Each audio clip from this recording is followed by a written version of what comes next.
Baik, terima kasih saudara dan masih bersama kami di Obrolan Pagi, masih bersama dengan Bapak Ardi, selaku Prakirawan Stasiun Klimatologi Sleman ya. Masih membahas seputar fenomena hujan es di Yogyakarta.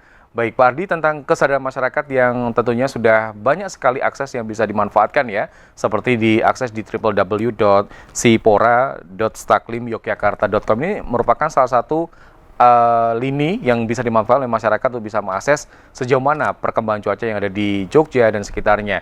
Nah, kalau Pak Ardi melihat, apakah masyarakat sudah mulai menyadari untuk kebutuhan ini, Pak Ardi? Pak Ardi? Sudah terdengar, Pak Novik? Ya, sudah dengan baik, silakan. Ya, jadi Pak Novik, jadi misalnya BMKG sudah membuat upaya dengan segala upaya supaya informasi dari BMKG itu tepat sasaran. Iya. Karena akurat, cepat dan mudah dipahami itu dari moto dari BMKG. Cepat, tepat dan mudah dipahami. Kalau bisa kami kegiatan seperti ini adalah merupakan sosialisasi kepada masyarakat dan pemirsa supaya kami dari BMKG juga ada upaya untuk edukasi.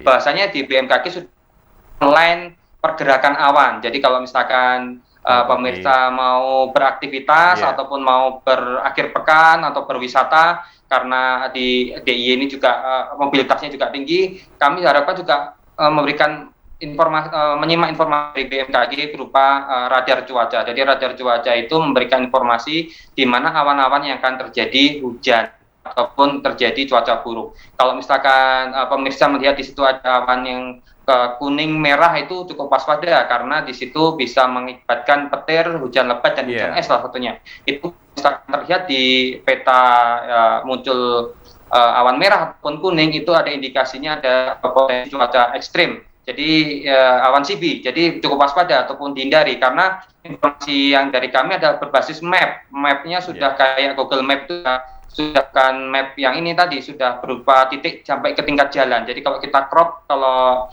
Pak Novik dan pemirsa sekalian bisa mengakses informasi kami, itu bisa di crop sampai tingkat jalan, daerah-daerah, apakah di rumah kita itu ada merah atau kuning atau hijau ataupun biru. Kalau biru mungkin berawan. Saya jelaskan indikatornya, kalau biru itu berawan, kalau hijau itu hujan dengan intensitas ringan, kalau kuning itu hujan sedang, dan merah itu hujan lebat. Jadi perlu pembelajaran juga kepada masyarakat supaya masyarakat itu mengerti dan mudah memahami informasi dari BMKG. Dan juga informasinya juga bisa pemirsa akses, nanti bisa ditampilkan di layar kaca, bisa informasinya www.sipora.yogyakarta.com/radar, artinya bisa mengakses ini langsung Pak, live, dan tidak berbayar ataupun apa, bisa diakses langsung oleh masyarakat. Ini berarti memang sangat penting sekali ya Pak, istilahnya untuk bisa meminimalisir terjadi sesuatu yang tidak diinginkan ya, meminimalisir korban jika terjadi sesuatu hal yang terjadi. Nah, ini betul, terutama ini Pak, saya kalau misalkan saya tinggal di wilayah Sleman, itu banyak yang takut itu ketika ada pohon-pohon tinggi. Ketika saya melihat mau berpergian menggunakan sepeda motor, ketika saya melihat jalan yang sebelah kanan kirinya banyak pohon, itu cukup aneh juga apabila tidak dipangkas juga sudah tua juga ini jadi kesadaran kita dan trigger untuk ke masyarakat juga cukup untuk menjadi waspada. Iya. Baik, silakan Anda untuk bisa mengakses yang seperti di layar kaca Anda. Tentunya Anda ketika bepergian ataupun kemana saja, tentunya memang perlu memperhatikan kondisi cuaca yang ketika Anda tuju. Termasuk silakan Pak Ardi memberikan himbauan-himbauan khusus kepada masyarakat luas, terkhusus di Yogyakarta dan sekitarnya, bagaimanakah antisipasi dan bagaimanakah cara mengatasi situasi saat ini yang bisa dibilang tidak menentu. Bagaimana Pak Ardi?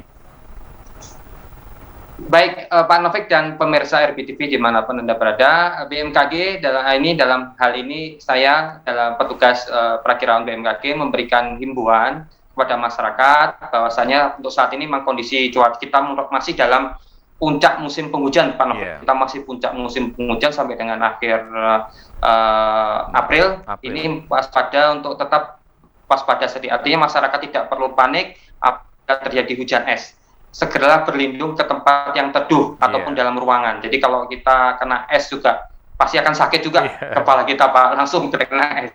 Ke tempat dalam teduh dalam ruangan untuk menghindari butiran es. Yang kedua, biasanya hujan es yang disertai angin atau hujan lebat. Pasti Pak, kalau itu sudah satu kesatuan. Kenapa kok tadi awal CB itu ya tadi kalau pasti ada hujan es, pasti ada angin kencang dan hujan lebat. Jadi sudah tidak ada. Dan berikutnya adalah petir. Jadi jangan berteduh di dekat pohon ataupun pohon besar. Kita kalau naik sepeda motor, para juga harus perhatikan bahwasanya ketika hujan mau angin-angin itu mendingan jangan berangkat dulu, tunggu dulu karena resikonya kalau kita naik sepeda motor ataupun naik mobil pun bisa terjadi tumbang kalau terkena tumbang dari pohon tersebut. Terus hindari baliho juga jalur listrik kemarin kejadian kemarin kalau nggak salah dari ini ada berapa titik.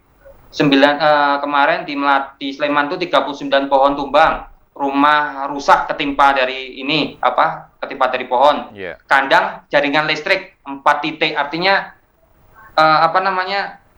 pohon tumbang dan segala macam itu bisa terjadi ketika adanya hujan es yang disertai petir dan hujan lebat. Berikutnya hindari bangunan yang berpotensi rubuh atau rusak. Kemarin juga di kantor DPRD atau kantor di mana Pak? Di Jogja itu pernah kerubuhan pohon juga ataupun atapnya hilang karena terbawanya. Apabila ada petir, hindari penggunaan alat elektronik yang berlebihan, Pak. Kalau kita mulai petir-petir, kemarin kan terjadi petir-petir mulai dicabutin listrik di rumah karena pasti dia bisa masuk oleh petir. Hindari karena sudah terjadi korban. Hindari kita ketika petir-petir kita mengecas smartphone kita, HP kita sambil pakai headset, itu paling berbahaya. Apalagi sempat ketidur, pasti kemarin ada korban jiwa juga. Berikutnya tetap waspada dan himbauan kami adalah tetap kalau mau beraktivitas mengupdate informasi cuaca dari BMKG bisa diinstal di Android ataupun dari iOS, bahwasanya bisa dilihat di Play Store adanya info BMKG bisa diakses. Itu ada gempa bumi, juga ada informasi peringatan dini daerah-daerah mana aja, dan juga ada suhu udara ataupun perakiraan cuaca. Jadi kita tidak kalah juga Pak dengan AccuWeather ataupun dengan yang berbasis nilainya, tapi BMKG juga informasi update dan sehingga 7 hari ke depan. Demikian. Termasuk yang perlu diwaspadai adalah ketika kita melewati daerah-daerah yang perbukitan ya Pak. Ya, ini istilahnya menghindari dari longsor, termasuk juga nih Pak Ardi himbauan untuk para nelayan yang ada di pesisir selatan nih. Ini silakan untuk diberi himbauan. Seperti apa?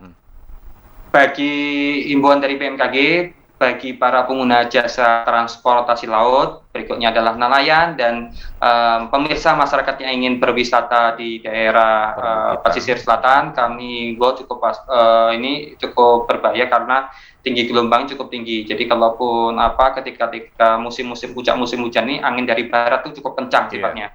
Jadi kalaupun jangan istilahnya bermain terlalu dalam ke laut karena tinggi gelombang ombaknya akan cukup tinggi. Dari pantauan BMKG hari ini bahwasanya tinggi gelombang mencapai 2,5 meter, artinya cukup tinggi lah. Jadi kalaupun nelayan juga yang akan laut juga perlu waspada, bahwasanya BMKG sudah mewaspadai potensi gelombang tinggi di wilayah perairan selatan daerah istimewa Yogyakarta yang dapat mencapai 2,5 meter. Demikian.